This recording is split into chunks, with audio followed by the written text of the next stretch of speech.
सुभद्रा योजना को नहीं नुआ अपडेट सेप्टेम्बर 17 तारिख में मिल प्रथम पर्याय सुभद्रा टंका सेप्टेम्बर 17 तारिख में प्रत्येक महिला को अकाउंट को 5,000 टंका जीव यही सुभद्रा टंका बांटिबे प्रधानमंत्री नरेंद्र मोदी। सुभद्रा डिस्बर्स अपडेट को नहीं कौन नुआ इनफॉरमेशन आसी ए विषय जानिबा सहित डीबीटी लिंक विषय में जानिबा वीडियो को एंड जाए देखा सह समस्त सहित शेयर करूँ जहाद्वारा यही सुभद्रा अपडेट समस्ते जानीपारे। Let's start. रविवार सुधा आवेदन कले 17 मिल प्रथम किस्ती सुभद्रा पाई आवेदन कले 50 लाख रु अधिक। राज्य सरकार महत्वाकांक्षी सुभद्रा योजनार चलित सेप्टेम्बर 17 तारिख में शुभारंभ हो। प्रधानमंत्री नरेंद्र मोदी यार शुभारंभ करेंगे। योजनार सुफल पाइबापी राज्य में पंजीकरण बढ़िबारे लागिछि। ए पर्यंत 50 लाख रु अधिक फॉर्म दाखल हो सारा। रविवार सुधा जो माने आवेदन करिथिबे सेमानंकु 17 तारिख में प्रथम किस्ती टंका प्रदान करा। सुभद्रा योजना पाई पंजीकरण केन्द्र में महिला लंबा धाड़ी देखा मिलूछि।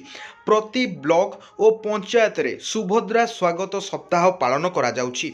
योजना को लोकाभिमुखी करिबा पाई सुभद्रा सचेतनता रथ मध्य बुलुछि।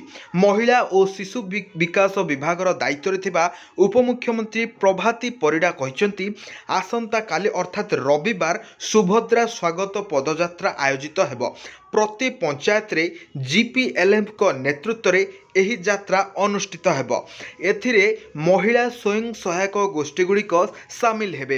राज्य रे समुदाय 10,000 पदयात्रा करा जिवो। भुवनेश्वर रे गिरिदुर्गा मंदिर रु शोभायात्रा आरंभ होई रमादेवी प्रतिमूर्ति निकट रे पदयात्रा शेष हेबो। आसंता काली सुधा जेतिकी फॉर्म अर्थात रविवार सुधा जेतिकी फॉर्म आवेदन होइथिबो सेई आधार अनुसारे बैंक को हिताधिकारी टंका पठाजिबो। तो मु आपण मानको एठी कहि रखुची कि सुभद्रा योजना अप्लाई करिबा पई कोनोसी डेडलाइन बा कोनोसी शेष तारीख धार्य करा जाय नाही। तबे जो माने भी एबे सुधा अप्लाई करि पारि नाहंती बा रविवार सुधा जो माने अप्लाई करि पारिबे नाही काहे कि ना आपण माने देखुथिबे कि जनसेवा केंद्र बाहरे केते लाइन लागुची एवं केते भिड़ रहउची। बैंक रे आधार मोबाइल नंबर संजोग करिबा पई मध्य केते भिड़ रहउची। तो सेटा आपण माने निश्चित रूपे देखुथिबे डीबीटी लिंक करिबा पई केते भिड़ रहउची। तो सेथि पई राज्य रे बहु संख्यक लोक अछंती जो माने एबे सुधा आवेदन करि नांती। सेथि पई ओडिशा सरकार को तरफ रु कोनोसी डेडलाइन धार्य करा जाय नाही जे सुभद्रा योजनार शेष केबे पर्यंत रहिछि। तो जेबे भी आपण अप्लाई करिवे माने जदि आपण रविवार परे बे अप्लाई करूछंती पुणी नेक्स्ट फेज टंका जितेबाला आसो से आपन को दिज्व।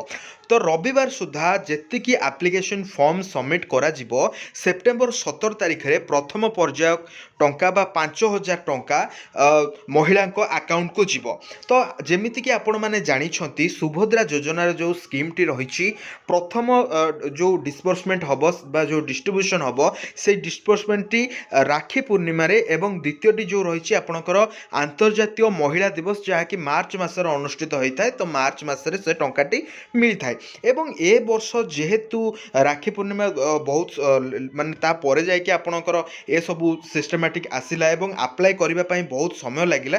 तो सेथि पई एटा सेप्टेम्बर 17 तारिख रे आपन को दिया जाउछि। तापरे मार्च मासरे दिया जिवो। पुणी राखी पूर्णिमा आसिले पुणी थरे राखी पूर्णिमा रे आपन को दिया जिवो। एही बळी भाबे वर्ष को दुई थर अर्थात राखी पूर्णिमा एवं अंतर्जातीय महिला दिवस रे 5,000 लेखाएं वर्ष को जदि आप देखिए 10,000 हिसाब से 5 वर्ष को आपन को 50,000 टंका लेखाएं मिलिबो एवं प्रत्येक इनस्टॉलमेंट रे आपन को 5,000 मिलिबो।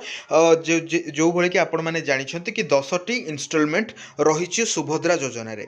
एबे डीबीटी लिंक न थिले टंका आसीबोनी। यार माने होउची कोन ना आपणकर सेठी बैंक अकाउंट नंबर मागु नाही केवल मागुची आपणकर को बैंक अकाउंट अछि। तो आपणकर आधार सहित जो बैंक अकाउंट लिंक थिबो सेठी आपणकर टंका जीवो। तो केवाईसी अलग आउ डीबीटी होउची अलग।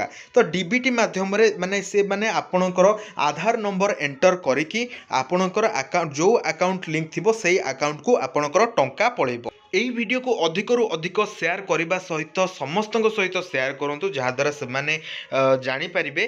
तेबे सेप्टेम्बर 17 तारिख अर्थात आपणकर मंगलवार दिन यही योजनार शुभारंभ होउछि। प्रधानमंत्री नरेंद्र मोदी ओडिशा आसिकी एही योजनार शुभारंभ करिवे एवं प्रत्येक महिला अकाउंट को जो मानकर एप्लिकेशन एबे सुधा फाइल हो सारी से अकाउंट को 5,000 टंका प्रथम इनस्टॉलमेंट जीव। तो वीडियो केमती लगे कमेंट कर जनइबे। वीडियो को एंजॉय देखिथिबारु धन्यवाद।